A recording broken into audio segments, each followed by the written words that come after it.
नमस्कार, खेलों में खास में आपका स्वागत है। मैं हूं सुनील तनेजा। शुरुआत करते हैं क्रिकेट से। इंग्लैंड और वेस्ट इंडीज के बीच मैनचेस्टर में खेला जा रहा दूसरा क्रिकेट टेस्ट मैच बेहद दिलचस्प अंत की ओर बढ़ रहा है। चौथे दिन का खेल खत्म होने पर इंग्लैंड ने 2 विकेट के नुकसान पर 37 रन बना लिए हैं और उनके पास अब कुल 219 रन की लीड है और उनके 8 विकेट भी सुरक्षित हैं। मैच का आज अंतिम दिन है। इससे पहले इंग्लैंड के 9 विकेट पर 469 रन के जवाब में वेस्ट इंडीज की पूरी टीम 287 रन बनाकर आउट हो गई थी। वेस्ट इंडीज ने दूसरे दिन की रन संख्या 1 विकेट पर 32 रन से आगे खेलना शुरू किया और सबसे पहले जोसेफ 32 रन बनाकर बेस की गेंद पर आउट हुए। ब्रेथवेट ने लगातार दूसरे टेस्ट मैच में भी सधी हुई बल्लेबाजी की और 75 रन की इनिंग्स खेली। उन्हें बेन स्टोक्स ने आउट किया। होप ने 25 रन बनाए जबकि ब्रुक्स ने 11 चौकों की मदद से 68 रन जोड़े। एक समय ऐसा लग रहा था कि इंग्लैंड फॉलो ऑन दे सकता है।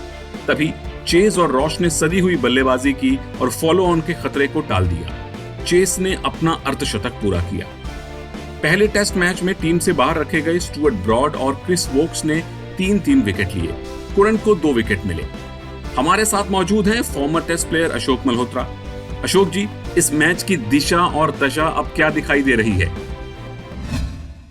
या बिल्कुल बड़ी रोमांचक स्थिति में मैच, खासकर जो वेस्ट इंडीज ने 6 विकेट गंवाए, 50 रन था और उसने खेल का रुख पलट दिया क्योंकि ऐसा लग रहा था कि मैच ड्रॉ की तरफ अग्रसर, लेकिन जिस तरह के विकेट लिए इंग्लैंड ने उसने बिल्कुल खेल का रुख पलट दिया। और अब बड़ी रोमांचक स्थिति में, क्योंकि फ्रंट रनिंग करनी होगी इंग्लैंड को, क्योंकि कल उनको कम से कम 100 रन बनाने होंगे। कितनी जल्दी वो 100 रन बना पाते इस पर निर्भर करेगा कि मैच का रुख किस दिशा में जाता है। और इंग्लैंड के बल्लेबाजों की भी तारीफ करनी पड़ेगी अशोक जी, क्योंकि पहले मैच में जिस तरह से उनकी तरफ से कमजोर प्रदर्शन देखने को मिला, दूसरे मैच में उनकी वापसी शानदार रही।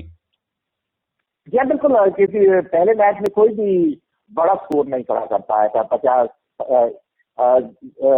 स्टोक्स ने 2 बार 40 रन बनाए, आउट हुए, तो इस बार उन्होंने उसकी भरपाई की। अब जिस तरह से दी और स्टोक्स ने शतक लगाए हैं, उससे बदौलत 469 रन बना पाई इंग्लैंड की। आपको लगता है कि आज 5वें दिन इंग्लैंड फटाफट 1 घंटा या 1 सेशन खेलकर वेस्ट इंडीज को जल्दी बल्लेबाजी का न्योता देने वाला है? देखिए, आसान नहीं होगा। जिस तरह की फील्डिंग सजाई हुई है वेस्ट इंडीज ने और जिस तरह की गेंदबाजी कर रहा है वेस्ट इंडीज के गेंदबाज, तो आसान नहीं होगा क्योंकि कम से कम 100 रन की जरूरत है इंग्लैंड को। अब 100 रन कितने जल्दी बनाते हैं, क्या वो 2 घंटे में बनाते हैं, 1 घंटे में बनाते हैं, क्या 20 ओवर में बनाते हैं, इस पर निर्भर करें।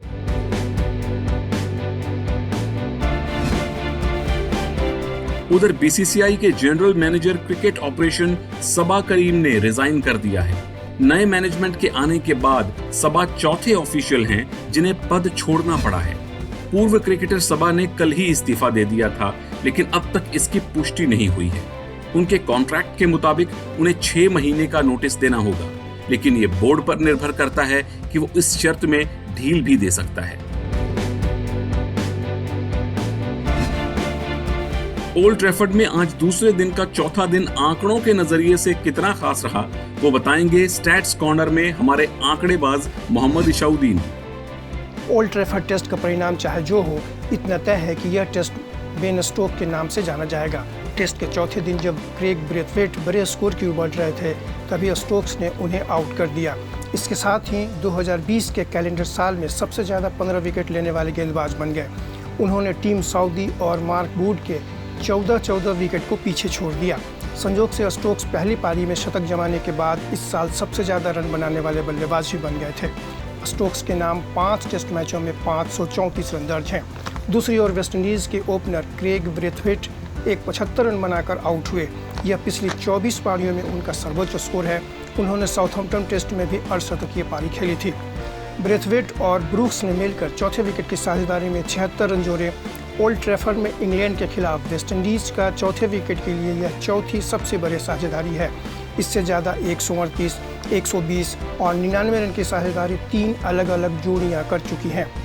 अल्जारी जोसेफ पिछली 3 पारियों में दूसरी बार 30 से ज़्यादा का स्कोर बनाने में सफल रहे, लेकिन दिलचस्प बात यह है कि जोसेफ शुरुआती 14 पारियों में कभी दोहरे अंक तक नहीं पहुंच सके थे। आईसीसी की आज हो रही अहम बैठक में T20 वर्ल्ड कप के टलने की औपचारिक घोषणा हो सकती है। वर्ल्ड कप 18 अक्टूबर से 15 नवंबर तक खेला जाना था, लेकिन ऑस्ट्रेलिया में कोरोना के बढ़ते मामलों को देखकर ऐसा माना जा रहा है कि इसे रद्द कर दिया जाएगा। अगर विश्व कप टला तो आईपीएल तकरीबन तय हो जाएगा। सूत्रों की माने तो इस उम्मीद में बीसीसीआई पहले ही इंडियन प्रीमियर लीग का रोड मैप तैयार कर चुकी है। हमारे साथ मौजूद है संजय बनर्जी। संजय, क्या फाइनली आईसीसी वर्ल्ड कप रद्द करने का अनाउंसमेंट कर सकता है? देखिए, इम्कान यही है, संभावनाएं यही हैं कि शायद इस वर्ल्ड कप को रद्द कर दिया जाए। लेकिन एक थोड़ा सा प्लस जो वर्ल्ड कप के साथ है कि ऑस्ट्रेलिया के प्राइम मिनिस्टर ने हाल ही में कहा है कि वो चाहते हैं कि ऑस्ट्रेलिया में वर्ल्ड कप हो। कुछ और मिनिस्टर्स ने भी इस बात की इच्छा जताई है। लेकिन दूसरी तरफ कोविड केसेस बढ़े हैं और तीसरी तरफ जो सबसे बड़ा इंपॉर्टेंट पक्ष है कि आईपीएल करने की सुगबुगाहट बहुत तेज हो गई है। सौरव गांगुली ऑलरेडी कह चुके हैं कि ये साल आईपीएल के बिना नहीं जाएगा और ऐसे में जबकि 2 बार अब तक ये फैसले टाल चुका है आईसीसी वर्ल्ड कप का, मुझे लगता है कि आज होने वाली मीटिंग में ये किसी भी हालत में ये फैसला आएगा, बिकॉज अब बहुत ज्यादा समय बाकी नहीं है आईसीसी वर्ल्ड कप के लिए। तो अगर आईसीसी वर्ल्ड कप नहीं होना है, उसकी जगह पर आईपीएल होना है, तो यही समय है कि उसका अनाउंसमेंट किया जाए। आईपीएल के रास्ते में 2 बाधाएं थी, पहला एशिया कप और दूसरा ICC T20 world cup. Asia cup already रद्द हो चुका है और संभावना इस बात की जताई जा रही है, क्योंकि ये आसान नहीं होगा। इतने देशों के प्लेयर्स एक साथ ऑस्ट्रेलिया में जाकर के रहेंगे और तब जबकि अभी तक कुछ भी क्लियर नहीं है, कोरोना की क्या स्थिति होगी तब ये पता नहीं है।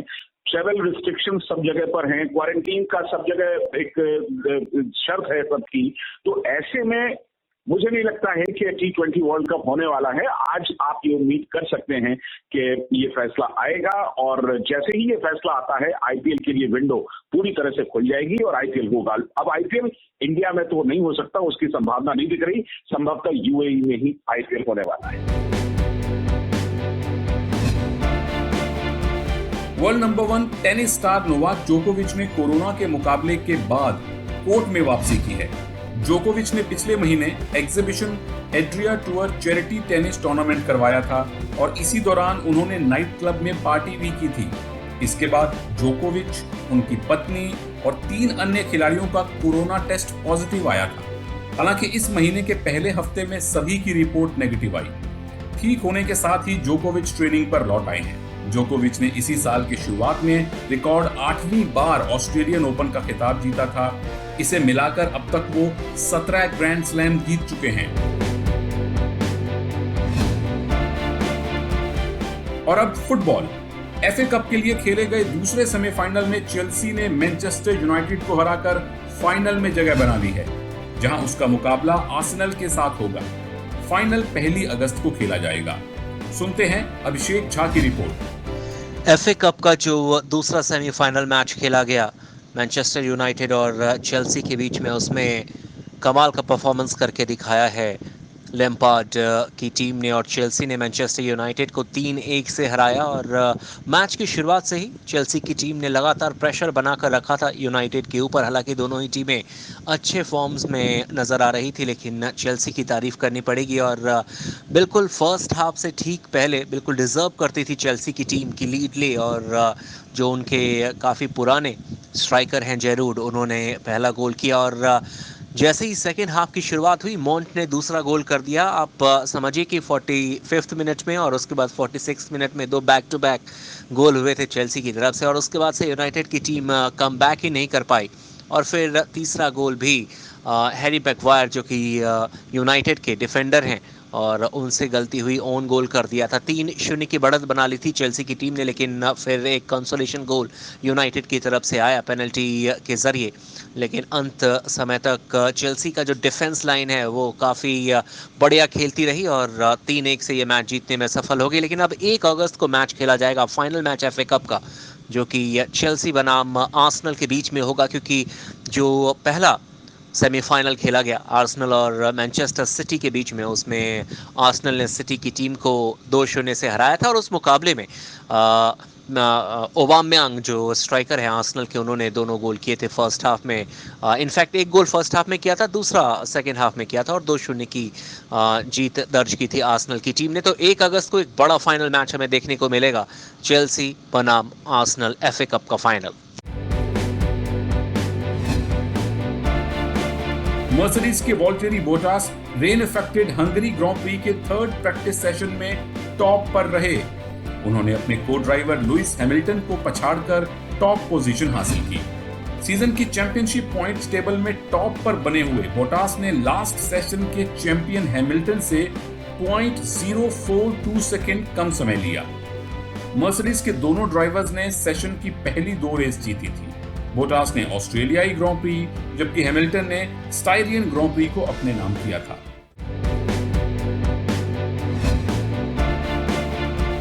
तो बस खेलों में खास में आज इतना ही। हमारी ईमेल आईडी नोट कर लें, connect@sportszindagi.com। कल इसी समय आपसे फिर मिलेंगे। अपना ख्याल रखिएगा और जुड़े रहिए स्पोर्ट्स जिंदगी के साथ। नमस्कार।